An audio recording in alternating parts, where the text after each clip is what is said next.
Welcome to Moments with Marianne. This is your host, Marianne Pastana, and we're here today with special guest, Kim Colella, who's here to share with us her book, Spirit Embraced, a guiding memoir for a life authentic and free.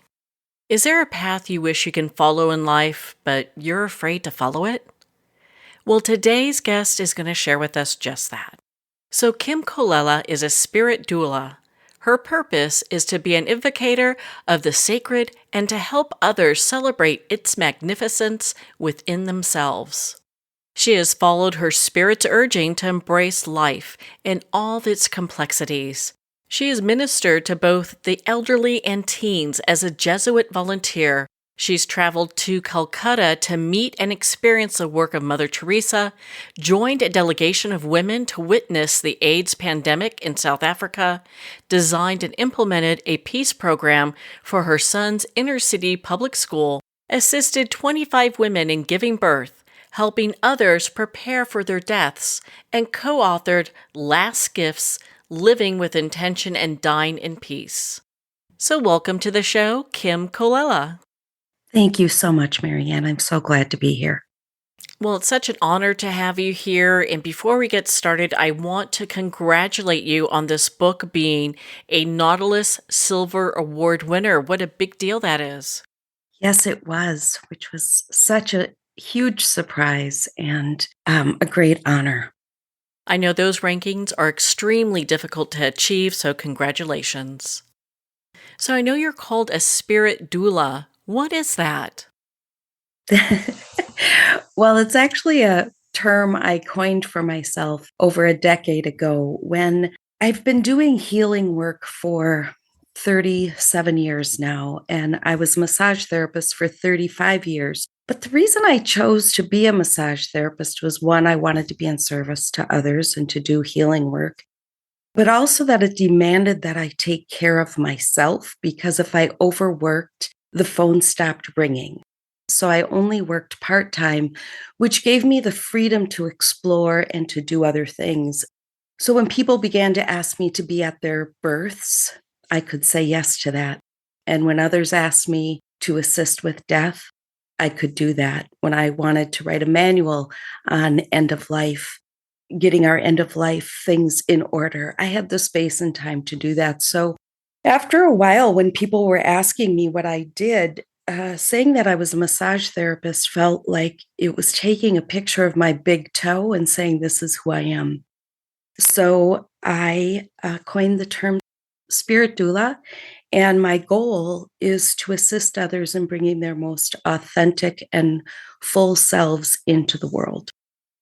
It sounds like you can help people in every aspect of their lives. My private practice now, as well as still helping people with deaths, I no longer do birth doula work, but I do spiritual coaching, life coaching, and energy work with folks on one-on-one. So the energy work, can you do that remotely as well? I can. And boy, the last few years has really been helpful in discovering how powerful that is. I have one client who's been seeing me for over 30 years on a regular basis. And we started doing remote work because she's older now. She's in her late 70s and has some medical things. So it's hard for her to always drive down the 45 minutes it takes to see me. So we've been doing remote work, and some of our most powerful sessions have been online, which is very exciting. So your book, Spirit Embraced, what inspired you to write this? Well, my life's goal is to follow the voice of spirit within me. And that, for me, is that still small voice that's beyond all the clamoring voices of society, of media, of family, of friends, of people who think they know what we should do and how we should be in the world. But who am I? What's that voice in me of truth that I'm called to bring into the world? And when my son was a junior in high school, we started going around the country looking at schools he was interested in going to for college. And as we were doing that, the question arose within me, what am I going to do with the energy that's released when I'm no longer mom full time? And the answer that kept coming up was write. And I kept saying, no, I'm not a writer. And it kept saying, write. Finally, one day I just said, what am I supposed to write about? What I heard back was write the stories that long to be told. And something in me shifted, and I just said, oh, I can do that. And so I wrote the stories that I wanted to leave behind as my legacy when my time comes to leave this earth, for my son, for a daughter of the heart who lives in Africa, and for anybody else who found value and assistance in my writing. One of the things about my book is that every chapter has a story of my life, followed by a tool of transformation that I gleaned from people who I believe are masters in their field. And I've sought them out for the last 30, 40 years and worked with some really amazing people who helped me shift the paradigm of my life and the trajectory of it. So I've used what I gleaned from them to put exercises in the book for others. And that just felt really important to not hold on to those, but to share those so other people could use them as well. In your book, you have a chapter titled Dream Work. Why was that? Why was dream work important to put in this book? Well, because the story that I tell before that was one of having a nightmare about a dark male force breaking into my home. I woke up terrified and I decided to write with that dark force and to ask them, who are you? And why do you keep breaking in? And I did this whole dialogue with the dream. And what came out of that was deep, intense healing of my childhood. My father, by the time I was born, was in late stage alcoholism. He broke into our house many times. And those are some of my earliest memories. And as I wrote, who are you and why are you breaking in? What I heard was, I am your father. I am your dad. And I very clearly said, you may no longer break in. You may come and knock, and I will let you in if I can, but you may not break in. And what happened in this writing, which was just free floating writing, no editing, was him apologizing for terrorizing me, him telling me how proud he is of the life I've created, and encouraging me to drink in the life that I have now. And it was so beautiful. And it shifted big things within me. So, when this happened, was that spirit coming to you? Well, I believe, spirit's that deep voice within us. And the deep voice within me just said, keep following these, keep writing, keep exploring what's happening here. So I don't know what it was all coming to me. I I tend not to analyze as much as experience and look at things as, is this something that's bringing life and healing or something that's collapsing me? And this experience definitely amplified me. It definitely helped me grow and heal. I would call that spirit. Others might call it something else. In your book, right after this story, you have a poem that talks about reconciling my greatness. And you mentioned a little bit about that just a little earlier. So, what does that mean? Well, I think one of the most difficult things for most of us is to really celebrate the goodness that is within us, reconciling that we are beautiful, we are good, that the divine lives within each of us, or the universe, or whatever you want to call that. that we're more than our worst moments, so much more. It's easy for us to criticize and to give voice to that internal critic who can be relentless. But it's more difficult to bask in our goodness and our beauty and the gifts we've come into the world with. And to acknowledge those, to live those, to follow those, rather than to shrink in because we're not good enough. In your book, you talk about rewriting the painful past. So, how do we do that, and what does that look like? The example that I use in my book is that I took three experiences with my mother that were really painful for me as a child, and they're memories that stayed in the forefront and really colored our relationship. In my mother's, to be clear, when I was growing up, my mom was a single mom of 8 kids. I was the seventh. And so, of course, she couldn't meet all my needs. And of course, sometimes she was impatient or dismissive. So I just want to say that in her defense, because I know she did. Now that I'm a mother, I know my mom did everything she could in her power. So I took these three experiences and I actually learned this exercise from Jean Houston, who's considered the mother of the humanistic psychology movement. And for me, one of my mentors. Jean encouraged us to take moments from our past that hold us back and to rewrite them how we wish they had happened. And so I took these three instances with my mom and I rewrote them as poem or letter form to her. One was my first ballet recital when I was in the second grade. And my mother was very dismissive when I came down. Instead, I wrote it of coming down and seeing her pride in her face and her delight in my twirling, and just rewrote the scene as I wished it had been. I did that with all three experiences. And what I can say to you is that for me, after doing that, again, things shifted in me. And although I know that these memories happened the way I originally remembered them, that they don't have the oomph that they had. They've taken a back seat in my life, and the more positive memories come forward. So for me, that was very healing with my mom.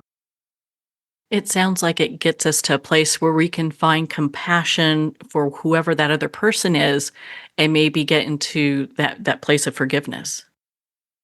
It does. And I think it also, in my case, where I was working with parent issues, it helped me to reparent, to give that little girl within me who wanted to be delighted in and seen and celebrated. It gave me the opportunity to do that. So I didn't long for that in my childhood any longer.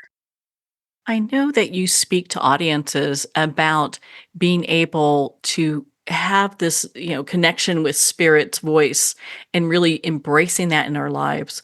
How is that something that we can start to work with on a daily basis? Well, the most important thing is to take time in silence, which is a big request. Life is very busy and it's very full.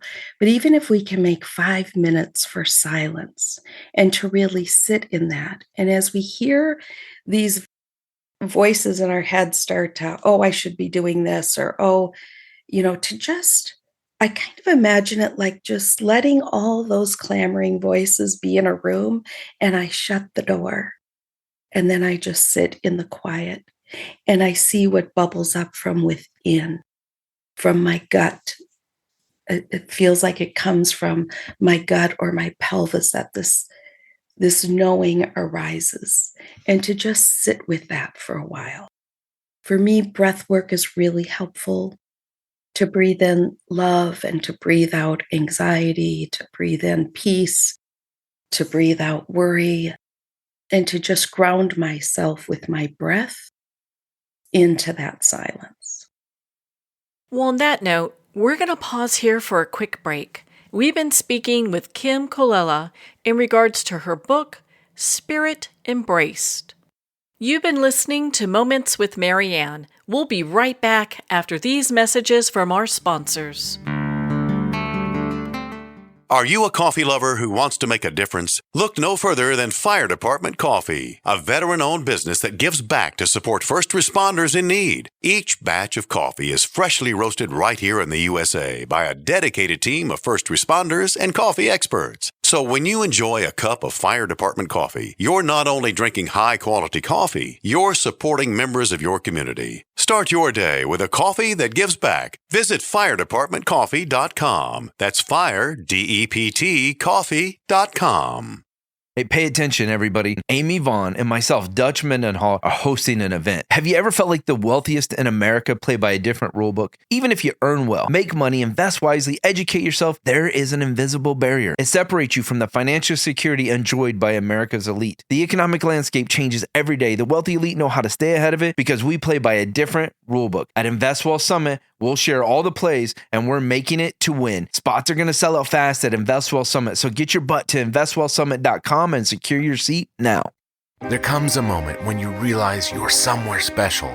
When you discover that each beautiful creature that you see has been rescued from a life of absolute horror and brought to this incredibly free place. Here's where their lives were forever changed and where yours will as well. Discover over 500 tigers, bears, and lions at the brand new visitor center at the Wild Animal Sanctuary just outside Denver. For more information, visit wildanimalsanctuary.org. Discover true freedom at the Wild Animal Sanctuary.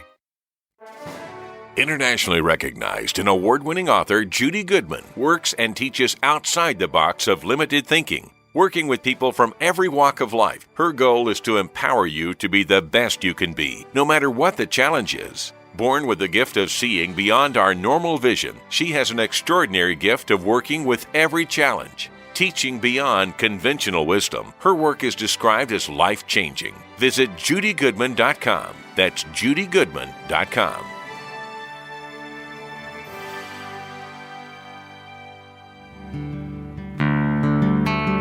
I'd like to thank Jason Eastwood at Guitarfulness for sharing his inspiring music and talent with us. His music is known worldwide for cultivating atmospheres of harmony, inner peace, and clarity. Visit Jason's website at guitarfulness.com. Join his newsletter, be part of his community, and download his music. Welcome back to Moments with Marianne.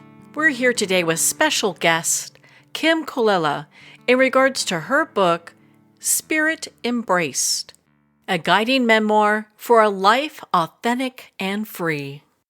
It seems that there are so many people that are struggling to even find these breaks in silence, and I so appreciate you sharing that with us.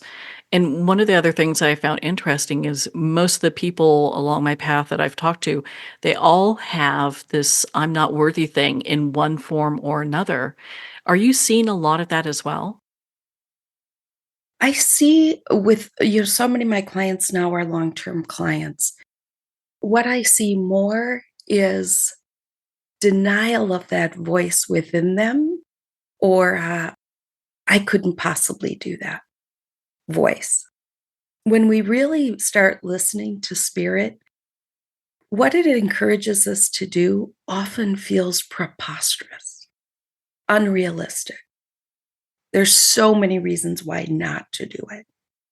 But to keep sinking in to those invitations, which are often the deepest desires of our heart, to keep breathing into it, sinking into it, surrendering to it, and then trusting that whatever we've been invited and called to do, everything we need will come to us that we need.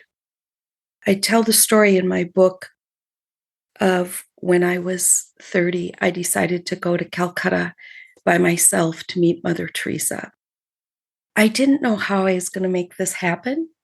I learned that there was a community called L'Arche there, which is a community of persons with developmental disabilities and those who choose to live with them as family, and that their home was built on some of her property. And I was part of the community here in my hometown. So I wrote 3 times to the L'Arche community asking if I could come. And every time I did not receive a message back. Nothing. And so finally, I just decided I'm going to go. Because if they don't need help, Calcutta is one of the poorest cities in the world. Somebody there is going to need help. So I went, I showed up. But before I did, in 8 months before I left, I made the commitment to go. I knew I needed to have no debt. I had to have my bills paid for 3 months because that's how long I wanted to go. And I needed to have $1,500 in the bank by August 31st to buy my airplane ticket to leave in October. On August 30th, I had my bills paid, but I only had $200 in the bank. I didn't have the money for the ticket. And I was driving home from work and I thought, I'm not supposed to go. And inside, that quiet voice said, just wait. And the next day I went to work and I stopped at my P.O. box and there was a check for me from an insurance company for my clients. My business partner went to her P.O. box later that day and came home and said, oh, they sent your check to my P.O. box. A man walked in and bought 10 gift certificates from me, which never happened before or after that somebody would buy so many gift certificates in one day. And at the end of the day, I was 82 cents short and I had $1 in my pocket and I slammed it on the desk and started jumping up and down saying, I'm going. And my business associate, Katie, said, where are you going? And I said, I'm going to Calcutta to meet Mother Teresa. And in October, I left and I went to meet Mother Teresa. And it was one of the most powerful experiences of my life. I showed up at the door of the L'Arche community. They had never received my letters. And I asked if I could stay, and the director talked with me for about 45 minutes and then said, Kim, we don't usually allow anybody in for such a short time because it takes so long to acclimate, but we've been praying for God to send us someone for the last 2 weeks, so I guess you're that someone. I moved in the next day. That was a preposterous thing to do for a single woman to go to India where she knew no one except had a, connection kind of to this community, but nobody in that community knew of me. And to expect that Mother Teresa would even be home in Calcutta and not somewhere else in the world where she had programs going. And for it all to come into place was amazing to me and life-changing, because from that moment on, I never stopped listening to that voice and trusting it. What a beautiful story and account. My goodness, it sounds like you couldn't orchestrate that to happen. It really was a miracle in many ways. Yes. Yes, it was a miracle. And it was delightful and life-changing and so powerful. I had wanted to go there since I was a little girl and first heard of her. I wanted to see her work. I wanted to work side by side with her. I just imagined myself. I think as a little girl, I could imagine myself becoming a nun and working with Mother Teresa. This was an entryway into that world. How did that experience change you and change how you are with your clients? Well, it changed me in some surprising ways. One was that I considered myself a compassionate person before I left.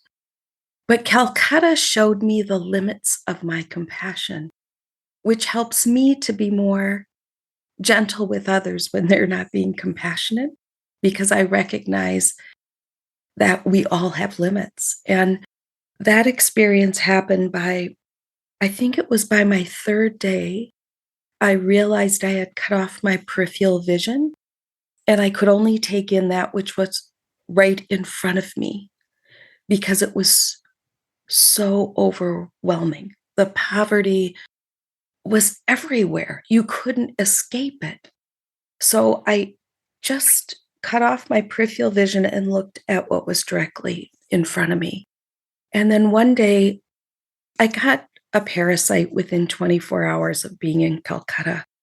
And the food at L'Arche amplified the parasite experience. And so whenever they needed someone to go to the center of the city to go to the post office or something, I volunteered.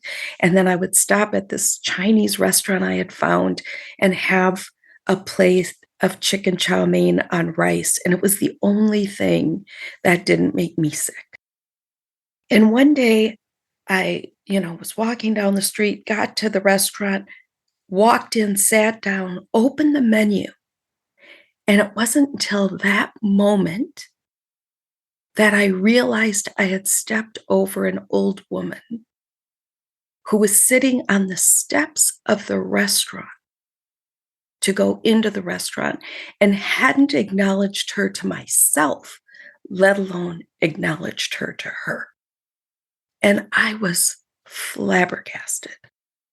I just sat there processing that. Like, how could I step over a woman to get to food for myself who was asking for food, right? So there were experiences like that changed me. There were experiences of, sitting with orphan children, and they became a mirror too for me of the places in me that were wounded, that needed to be healed. As I loved them, I felt this call to keep loving that child within myself who needed that care. I thought that I would go and come home and never want to buy another material item. And instead, I came home with this commitment to buy things I really, really love and to keep them for decades. To not just throw things away, right? Not buy a new outfit every month, but to buy things of quality that I can use over and over again and that I still delight in. So those are just a few items. The other one was that I want to share is the first night that I went to the Mother House for prayer. They announced that Mother Teresa had just returned the night before from Yugoslavia. And that's when I realized she might not have been there when I showed up.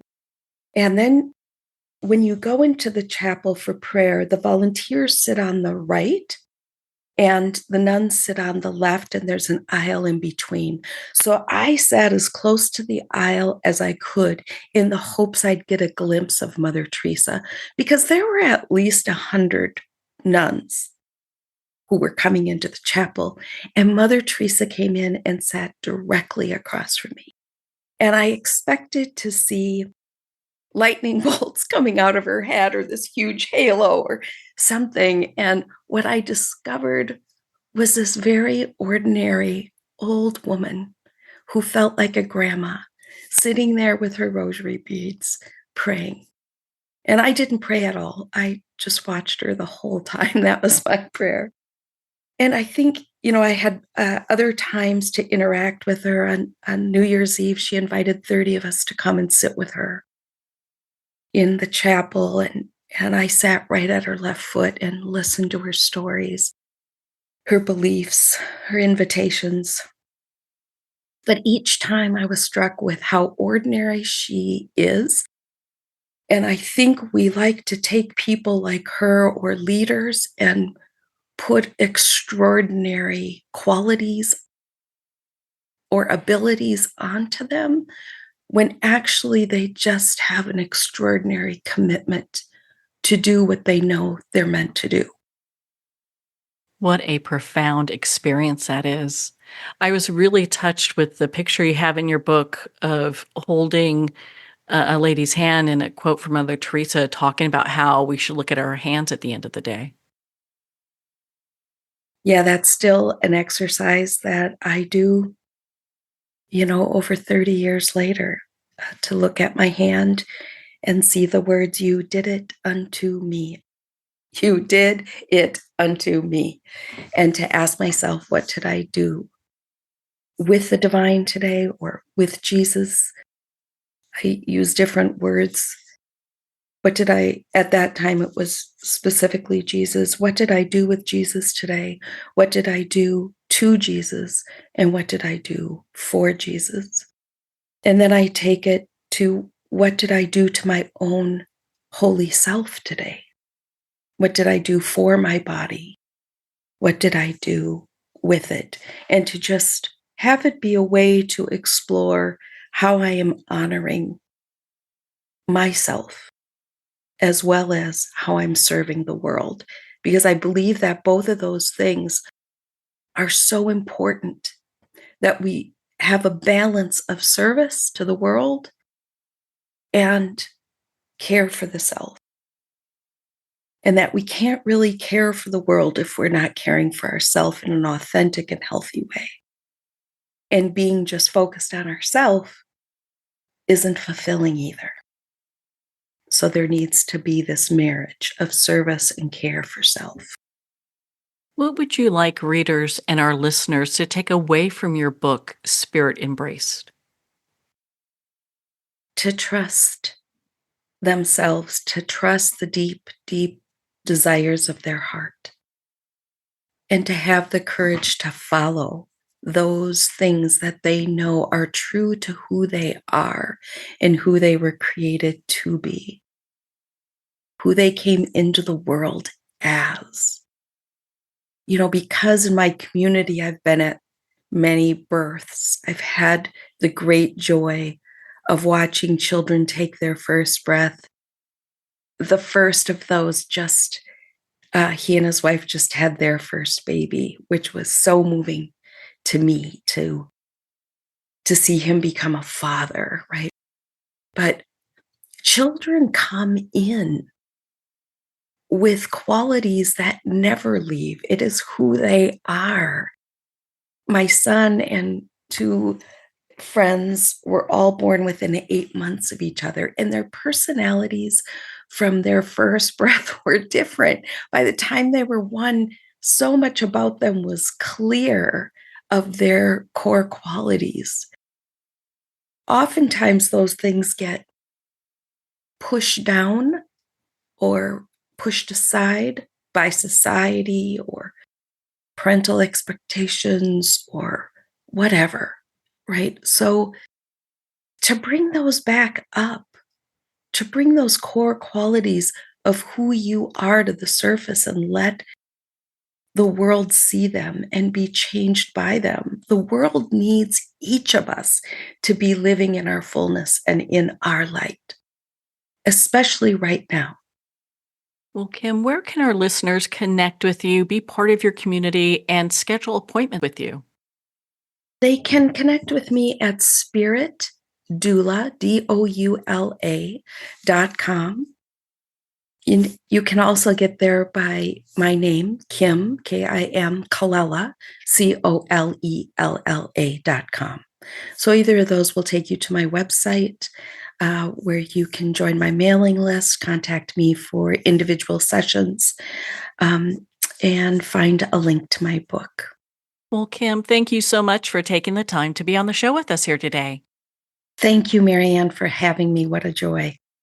Well, thank you, Kim. It has been such an honor to spend this time with you and to talk about your award-winning book, Spirit Embraced, a guiding memoir for a life authentic and free.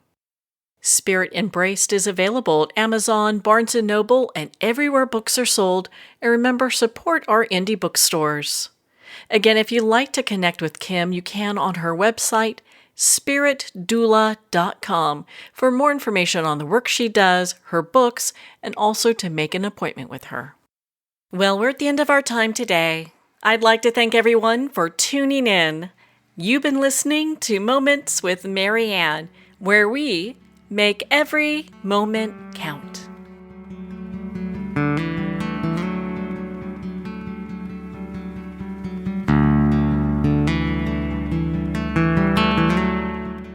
In a a single moment, your life can change. Moments with Marianne is a transformative hour that covers an endless array of topics with the best of the best. Her guests are leaders in their fields, ranging from inspirational authors, top industry leaders, and business and spiritual entrepreneurs. Each guest is gifted and a true visionary, a recognized leader in her own work, and while teaching others to develop, refocus, and grow, Marianne will bring the best guest and sometimes a special surprise. Don't miss this. You never know just which moment will change your life forever.